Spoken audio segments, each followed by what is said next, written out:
Welcome back, everybody, to more of the Labyrinth of Grisaia. In the last episode, we were introduced to an international terrorist named Heath Oslo, who Japan is letting roam free for some reason in the ocean, which is not good.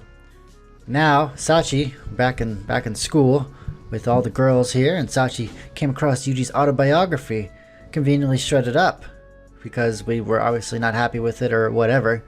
Sachi decided to take it upon herself to restitch it back together so she can read it, but then she felt guilty, so she decided to force everyone else to read it. So now everyone's deciding, well, what to do. What do we do? Do we read it? Meanwhile, blissfully ignorant of the conversation taking place in the Mahama Academy dormitory, I was sitting in the Ichigai mess hall, choking down an oily, dressing-drenched salad with the expression of a man being force-fed raw sewage. Ew.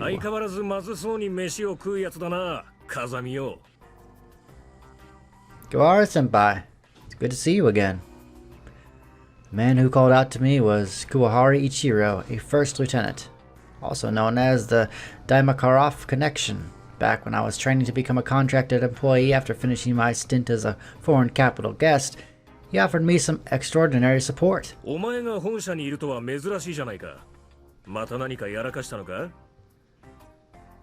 interrogations aren't the only reason they call me in, you know.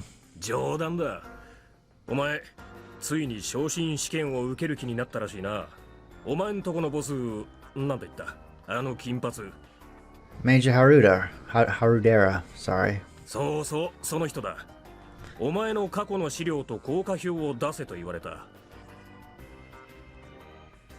Sorry for the hassle, sir. I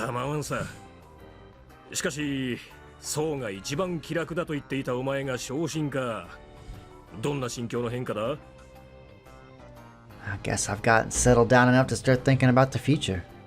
Something like that, at least.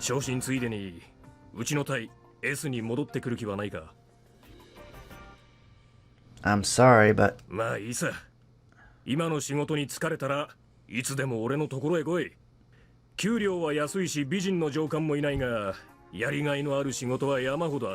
were supposed to convince me to go there. Thank you. I'll be sure to keep the offer in mind. You too. I'm well aware that I've turned into something of a coward. Maybe it's just a product of the spectacularly languid life I've been living lately. The way I've immersed myself in the routine of Mahama Academy, like a deadbeat lounging in a lukewarm bath. Huh. Where do I come up with these similes? Used to be I didn't care too much whether I lived or died, but these days I'm less comfortable with the idea of bleeding out in a ditch somewhere. Is that seriously all it takes to change a person's behavior to this extent? Is it really alright for me to keep going like this? You know, I gave up on most of the things normal people take for granted. With a devotion that resembled resignation, or maybe masochism, I anchored myself to the words national defense. Someone who's decided to throw everything away for the sake of a country doesn't really belong in a place like Mahama. It's just too peaceful. The longer I soak myself in it, the harder it gets to pull the trigger, you know? The same facility, a different floor, office of Harudera Yuria, Section-Chief in the 2nd Division of the Ministry of Defense's Central Intelligence and Research Department. By the time the cicadas were beginning to sing in earnest, there was no one except JB in the room, and no sound from inside but the quiet clicking of her keyboard. 資料番号68329風見雄二における調査書及び効果表資料作成者春寺ゆりや Now, for those of you who haven't watched the first game, I don't know why you wouldn't, but we cause her a lot of trouble because we're just a pain in the butt, you know? Raccoon! Harude Raccoon! ちょっとノックもしないでいきなりドアを開けないでください。それと何ですか、ラクーンって。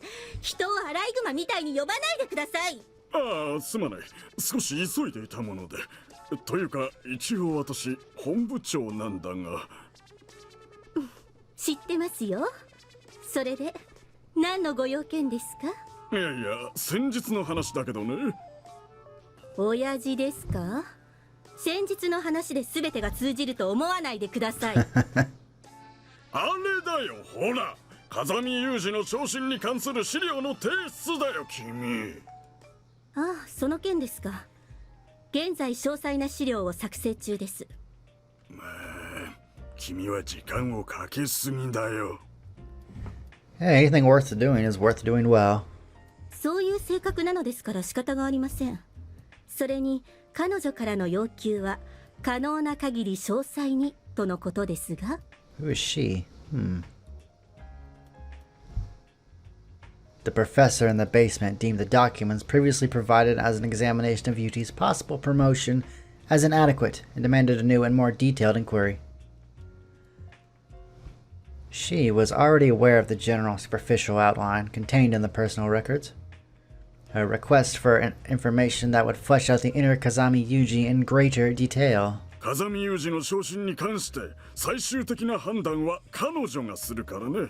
彼女が欲しいと言うなら用意するしかないさ。人事まで彼女が取り仕切るということですか。今この国の防衛は事実上彼女が仕切っているんだよ。それは君も知っているだろう。I feel like that's too much power for one man or woman. そのためにも彼女に読ませる資料が必要になる。それこそ生い立ちから何から何まで全てをまとめた資料がね。そのために今日は風見雄二本人を召喚してあります。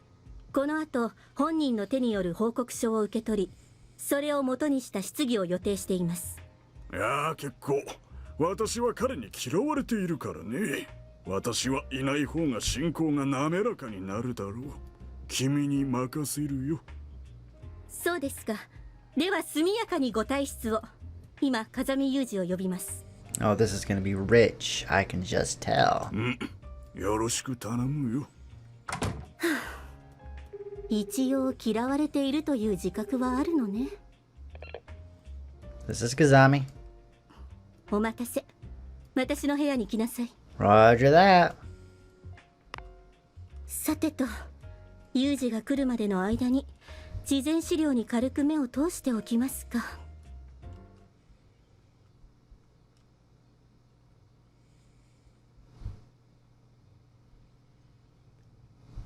In the year that the first portable MD player in the world was put on the market, Kazami Yuuji was born in a hospital in Atsugi, Kanagawa Prefecture, the fourth member of a family that included his parents and an elder sister. His father, Kazami Ryoji, was the second of a farmer from Chiba. Yuji's paternal grandparents had already passed away by the time of his birth. Ryoji was a man severely lacking in judgment. Years before, an acquaintance from his school days coaxed him into selling the land left to him by his father to finance the construction of a resort condominium, a greedy and foolish gamble. When the business inevitably failed, Ryoji was forced to sell off the newly built resort to recoup his enormous debts. For all intents and purposes, his old friend has swindled him out of the condo. Not much of a friend.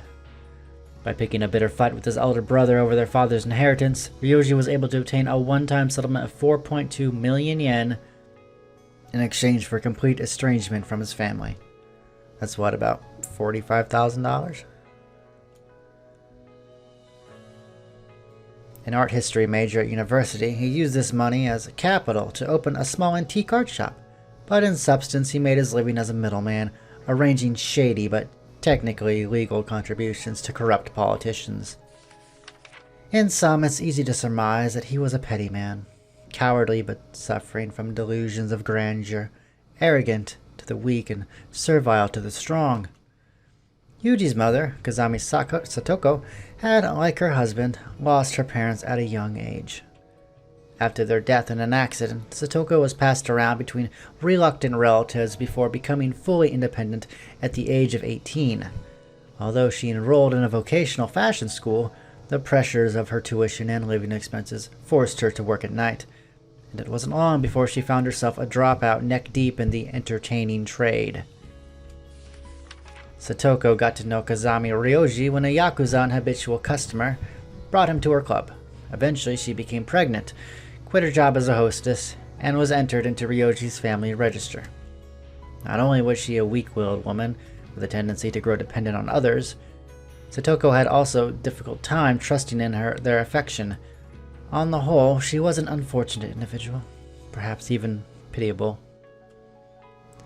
Please refer to file number 2 for information concerning Ryoji and Satoko's first child, Kazami Kazuki. Kazami Yuuji was born 2 years after his sister. An outline of his earliest years follows. In comparison to Kazuki, who was regarded as a remarkable prodigy, Yuuji was born an ordinary child without any particular talents. He lived in the shadow of his sister and was neglected as a result. His parents were disappointed with such a mediocre follow-up to their genius firstborn, and they frequently admonished their son to stay out of his sister's way. As a result of this negative family environment, Yuuji grew up carefully watching the expressions on his parents' faces, contributing to strong perception and observational skills.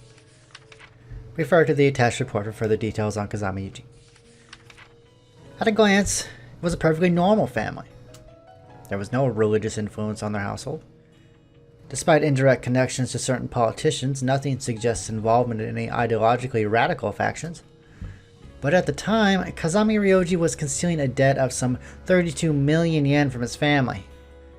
This was mainly composed of liabilities from his earlier failures and the prior investment of enrolling his daughter in a famous private school. His repayment came to about 160,000 yen a month, not an overwhelming amount, but a serious strain on an income largely composed of the intermediary fees he earned facilitating political donations. This was the only obvious point of concern. File number 2, concerning Kazami Kazuki. Kazami Yuuji's older sister, Kazami Kazuki, first showed a glimpse of her talent at the age of 4. Kazuki's father, officially working as an antique dealer, often took paintings and other works home for safekeeping, exposing her to a wider range of art from a young age. One day, she sat down in front of a famous painting and began to reproduce it with pastels in her sketchbook. When her father glanced at that scribble, he was astonished by Kazuki's precociously vivid use of color. On a whim, he gave her oil painting materials to play with.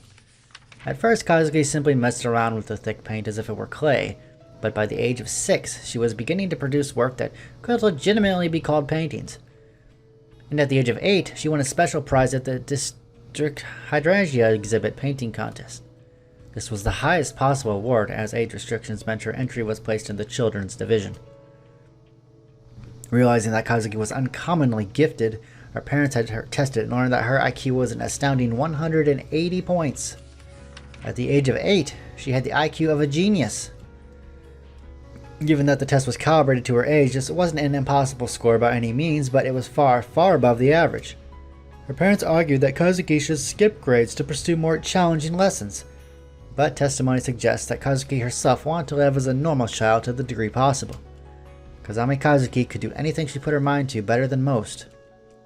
Still, she was particularly gifted as an artist. It's said that a painting she completed at the age of 10 was appraised in the millions of yen. A family of 4, blessed with a daughter who possessed rare talents? Not such an unusual situation in and of itself. On a superficial level, this was still an ordinary family.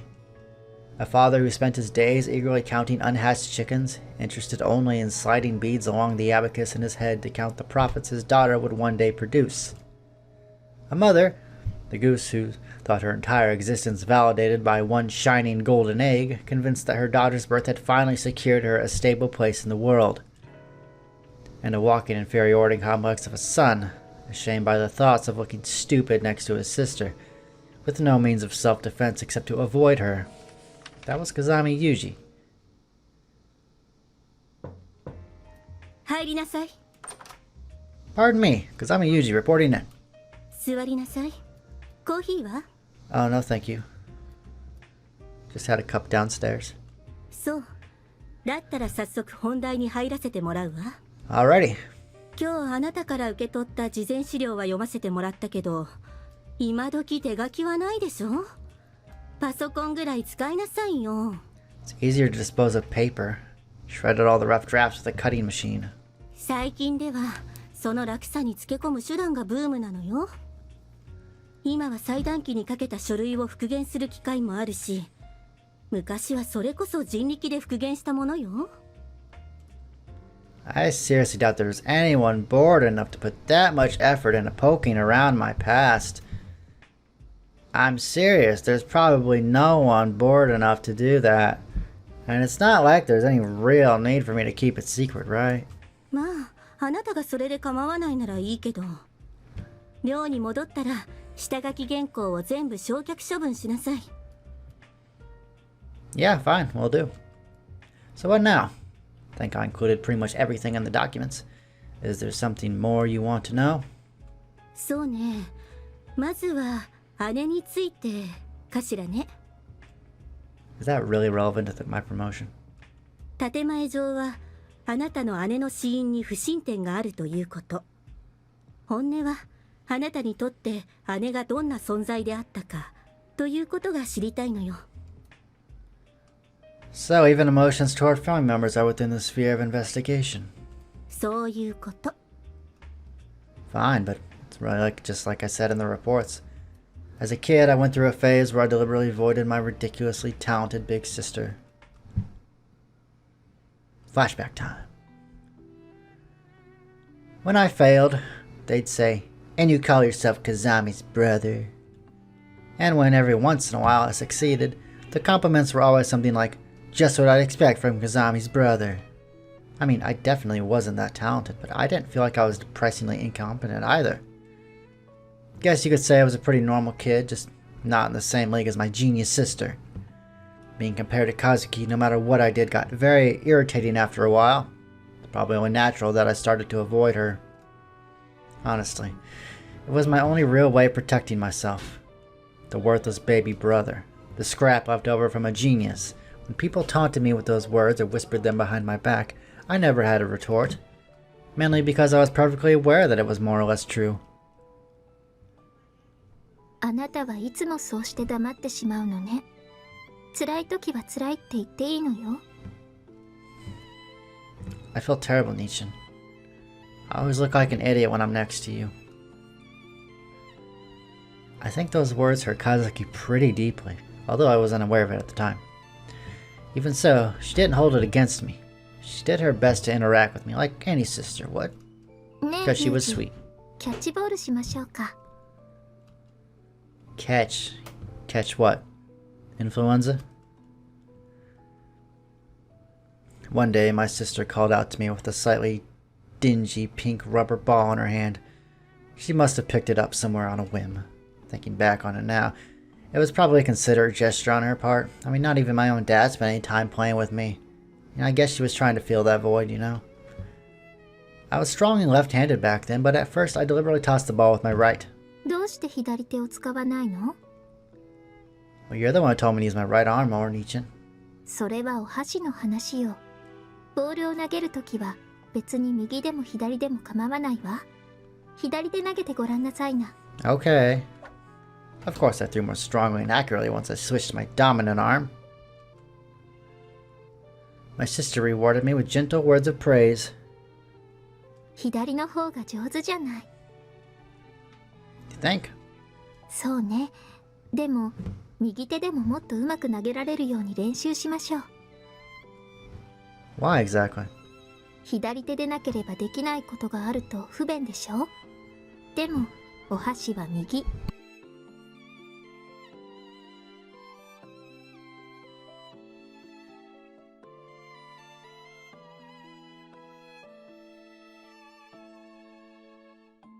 Sorry, slight pause, train was going by. Okay, if you say so. I didn't know what meaning there was to any of that, but if Kazuki said so, I assumed it was just the way the world worked. When I did eventually learn to throw a ball skillfully with either hand, my sister complimented me again. It's not like I was looking to become a pro baseball player or anything, so sometimes I did wonder why she was so eager to praise me about that sort of thing. Still, I think she helped me see something of my own potential. If I did want to play baseball with hard work, it wouldn't be impossible. 楽しかったね。 Aw, look at that. That's so cute. It's a little Yuuji. Yeah. いっぱいいっぱい楽しかったね。 I thought I was completely worthless, but my sister complimented me. I couldn't beat her at anything at all, but she still praised me. 負けるのが嫌だから試さないなんて可能性がもったいないわよ。何でも試してどんどん失敗すればいいのよ。あなたは子供なのだから。Okay. Don't give up before you try. But of course, Kazuki was an exception to her own rules. No matter what she picked up, in no time at all, she'd be producing respectable results. That's why they call her a genius after all. それでも諦めることはないわ。あなたは私と違って時間がかかるというだけでやってやれないことなんてないのよ。Really? ええ。大切なのは諦めないこと。諦めの悪いことがいつかきっとあなたの武器になる。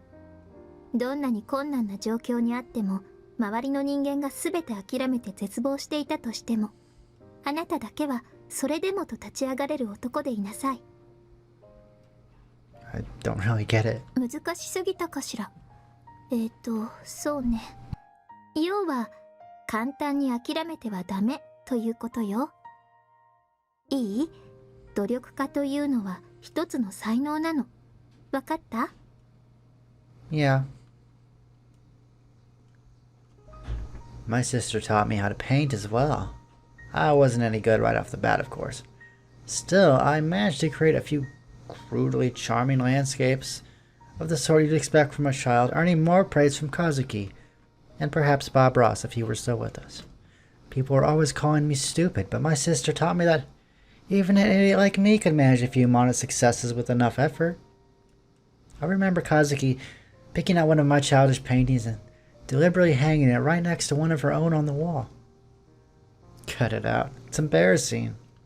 私はこの絵が好きよ。何も恥ずかしいことなんてないわ。Hearing that made me really happy. I even started thinking I might have a little talent as an artist myself.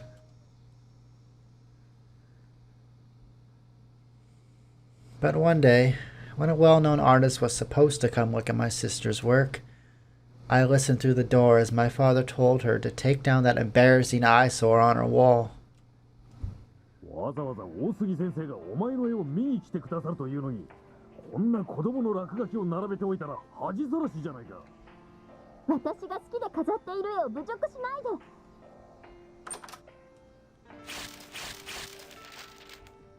The moment I realized they were arguing about my painting, I opened the door to Kazuki's studio. Taking the landscape from the wall, I ripped it to pieces and left without a word. なんだユージ、当てつけるつもりか。My father's angry shouts were a familiar part of my everyday life, unfortunately. That part didn't particularly bother me. Still, the sorrowful look on my sister's face as she gathered up the scraps of my painting made my heart ache with regret. ごめんね、ユージ。I ignored my sister's apology by pretending to sleep. My family was a defective structure balanced precariously on a foundation of sand.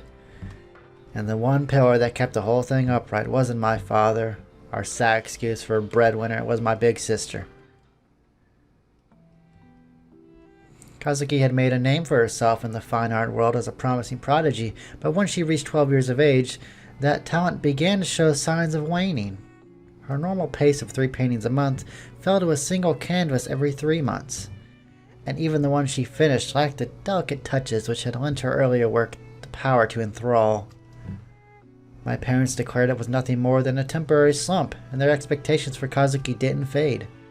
Still, it was clear that many in the art world were beginning to question if the golden egg was already losing its luster.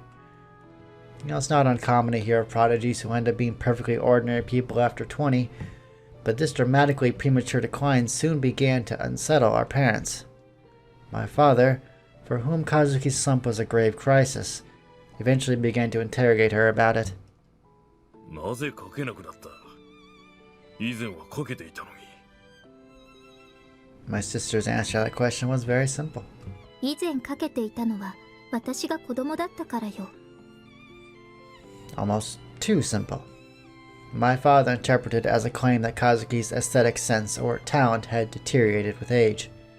But in reality, my sister had simply learned how to hold back. The childish hard work she once poured into everything was pointless, even counterproductive. Trying too hard only increased the number of people who envied her, so now she was deliberately giving mediocrity a try. When we were alone, Kazuki explained all this to me quite frankly. 何でもできる子だと思われても鬱陶しいじゃない。たまには苦手なものもあるってところを見せてあげないと、さすがに気持ち悪がられるもの。Just having the title of child genius bestowed on you is enough to push your peers away. My big sister never put much importance on connecting with others as a child, but over the last few years her thinking seemed to have changed significantly. Specifically, she was now trying to become something like a normal person. I was doing homework after school one evening when Kazuki came home carrying a massive stack of manga in her arms. 学校で流行っているみたいだから、クラスの子に頼んで借りてきたのよ。My big sis was starting to dabble in anything and everything. Even then, I knew most adults thought manga was just brain-rotting trash. And it's popular at school probably wasn't gonna fly as an excuse for reading it. 読み終わったらあなたにも貸してあげる。読みなさい。But don't get mad at me if I read manga. My parents had never brought me any comic magazines. There had been an incident before, when we dropped by a bookstore after going out to dinner as a family. While my father browsed through the arts section, I wandered over to the manga aisle and started reading where I stood. Eventually, Mom came along and asked if I wanted the book. I thoughtlessly answered yeah, but my father vehemently objected. He said reading that garbage would turn me into an idiot. He'll definitely yell at me again. そんなのは子供の頃に漫画を読まなかったバカな大人の言い分でしかないわ。いい？ユージ。漫画を読めば漫画が好きな子と共通の話題ができる。それってとても重要なことなのよ。もしかしたらその漫画好きの子と友達になることで今までになかった世界が見えてくる可能性もあるじゃない？同じ趣味を通じて知り合った友達ってあなたが思っている以上に大切なの。この子とは10年後も友達でいるだろうなって人間を探すのに、漫画とかゲームって意外と便利なツールだし、大人が考えるほど無駄じゃない。それにそういう縁でつながった人脈ほど深い関係が続くものよ。私1年生の頃同じクラスだった子とクラスが変わった今でも未だに仲がいいもの。Are friends really that important? 重要ね。天才が一人で世界を回そうなんて思っていたら、それこそ痛い目に遭うわよ。大人になってから人脈の大切さに気がついても遅いし、大人になっても気づけない人はいざという時に周りに誰もいないことに気がついて絶望するわ。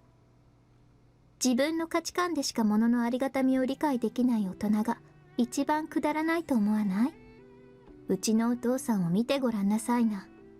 あなたはあんな大人になりたい？ I don't know. あなたにはまだちょっと早すぎたかしら。まあいいわ。私の話はおしまい。宿題が終わったのなら外でお友達と遊んできなさいな。I don't really have any friends, though. なら作る努力から始めなさい。Okay. Having learned to handicap herself in pursuit of normality, Kazuki managed to cancel our parents' plans to have her study abroad at a Parisian art school, and settled in a more comfortable life as a semi-prodigy. Still, Kazuki continued producing enough art to keep our father's creditors paid. Before even reaching middle school, she was the primary meal ticket keeping our family financially stable. At that point, there was no longer anyone in the house capable of opposing my sister. Even for our parents, Kazuki's word was law. They treated her with a respect that wasn't far from worship. But strong sunlight carries deep shadows, and it's probably fair to say that I was a neglected child.